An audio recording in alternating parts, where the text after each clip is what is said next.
Hiya guys, John here from Warrior Spirit Martial Arts in Llangefni in North Wales. Just a quick message today. So when you're learning the martial art, and particularly in my experience in karate, there's one skill that's more important than any other. Now, you're bound to come across a number of new concepts on your journey, particularly if you're just beginning or if you're exploring a new area of your chosen art. Now, most of the time the person presenting the information will believe it to be true. I mean, who would deliberately intend to mislead someone and potentially discredit themselves? Sure, it happens, but most people are well-meaning. Sometimes, though, it may not seem to align with what you understand to be true. So what should you do? Now, many times the teacher will be more than happy to answer your question, or if they're not sure, they'll explore the matter with you and research it. Other times, the instructor has been taught the same thing by their instructor and taken it on faith, therefore are unable to answer. A fantastic example of this is the Kata of Karate. Many of the current interpretations of the kata simply don't hold up to scrutiny, but continue to be passed on all the same.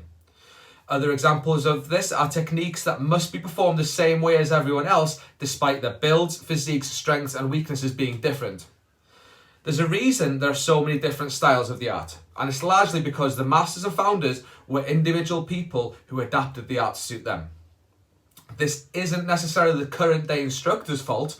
Past generations of instructors were sometimes seen to be above questioning, and a lot of misconceptions have been passed down because of this. Some of that culture still remains to this day though, where the instructor is the instructor, they know better, and that's it. I touched on this a little in my last post.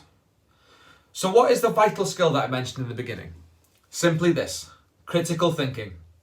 In short, critical thinking is the act of actively assessing and questioning beliefs and incoming information as opposed to just taking them as truth.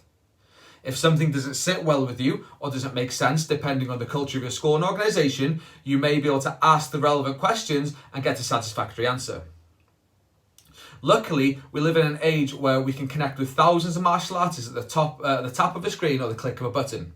Instructors like Ian Abernethy, Andy Allen, Lee Taylor, Chris Hansen, Christian Wiedevaart, Les Bubka and the Bunkai Bastards, Amal Sanchez-Jones, and many, many others are constantly sharing their information in an open-minded way on YouTube and Facebook and other platforms. While their martial arts all have the same core, they have different principles and go-to techniques. I honestly suggest that you approach your training in the same way, open-minded and with critical thinking. My karate isn't the same as your karate because I'm not you and you're not me. I use what works for me.